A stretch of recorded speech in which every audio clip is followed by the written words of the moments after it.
soil of Ireland is a primary part of our heritage. It has determined to a considerable extent the way of life and the outlook of our people. It has supported generation after generation throughout the thousands of years that have passed since man first discovered Ireland and found it a land good to live in. He had built his habitations where the soil offered him a way of life, or where its natural features offered him protection from his enemies. And when he discarded or lost the instruments and ornaments of his culture, the soil buried and retained them, so that it has become our history book of the past, a recorder of lives that will live thousands of years before the discovery of writing created the first historian. The historian uses written or printed documents which are available to him. In this he is concerned with that period of his time which has elapsed since man was first able to write. But as men learn to write at different times in different areas, the extent of recorded history varies from region to region. However, the length of time during which man was unable to write is vastly greater than the length of historic time. And for this great period, pre-literate as it's called, another discipline, another science, archaeology, becomes necessary. Archaeology is the study of man based upon the things he has left behind him. These things constitute the facts. The essence of the subject lies in the deductions made by archaeologists from the assembled facts, the monuments in the fields, and the objects that man fashioned for his own use and delight. In Ireland, we mustn't think of our field monuments in terms of other countries. The great pyramids of Egypt, the light white temples of Greece, or nearer home, the strange paintings of primitive hunters on the walls of caves in France and Spain. In Ireland there are no pyramids, no Colosseum, but there once stood in stone the temples of the priests, the palaces of the great. Surviving structures like the chambered burial mound of Newgrange on the Boyne allow us to judge man in Ireland long ago. Man has lived in Ireland and everywhere in Ireland for 8,000 years or more, and traces of his occupation are to be found all over the land. Those things he lost or discarded are yielded up from time to time when the soil in which they're embedded is disturbed. The things which the archaeologist exploits are of two kinds: objects which man used, called artifacts, and the remains of his habitations and burial places. Let us look at the former.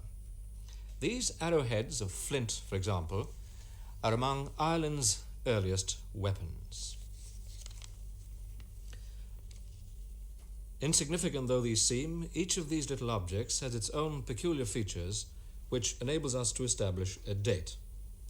For example, this small arrowhead with its two barbs and central tang can be dated to 1500 BC, while this leaf-shaped one is nearer 3000 BC. Objects like these may be found by chance or in scientific excavations.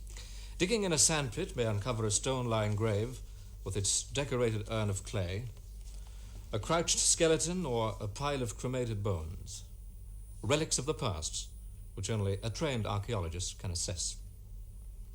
Because every single ancient object found in Ireland is of prime importance as a historical document, and because all the information associated with the discovery is significant, the state required by Act of Parliament, the National Monuments Act of 1930, that every archaeological object found in Ireland must be reported to the director of the National Museum. Here in Kildare Street are gathered under one roof the evidence of man's skill and ingenuity, his resourcefulness, his craftsmanship, his vanity, and religious beliefs. Why is every single ancient object important? And why should it and every single piece of information about it and about the circumstances of its finding be made available to archaeologists? The National Museum has, for instance, many stone axes. Why should it require more? Every single object made in pre-industrial times was made by hand. Every single specimen bears the traces in its workmanship of the mind of man. Every item helps, therefore, to wind out our knowledge of individual men. Furthermore, every ancient object, well documented, gives us additional information about where men lived or travelled or hunted in Ireland long ago. These are the possible deductions. But it should be pointed out that if links are missing in the chain of factual evidence, deductions may be seriously wrong. history correspondingly falsified. Of course, it's important to know, even roughly, when things were made and used, and for this an elaborate chronology or time scale has been devised. This, in the first instance, is merely relative in that it established that certain objects are earlier or later than others by reference to the layers or strata in the ground in which they come to light, the higher objects being later than those at lower levels. This stratigraphical approach gave rise in the 19th century to the Great Three Ages system, as it's called, whereby it's known that the Stone Age is the earliest, the Bronze Age less ancient, and the Iron Age latest of all. This chronological system looks quite simple, but in fact it was only devised in the last century by a Danish archaeologist called Thomsen. Thomsen had been given the task of organizing the great collections of antiquities in the Danish National Museum, and he did this by segregating his material into three groups.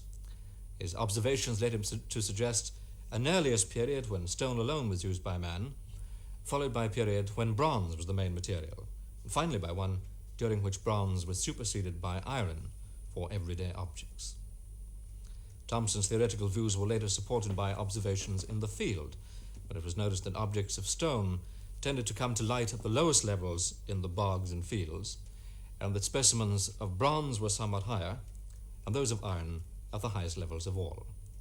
This system of Thomsen's was of course refined as time went on, but in its broad outline it still holds for divisions of archaeological time.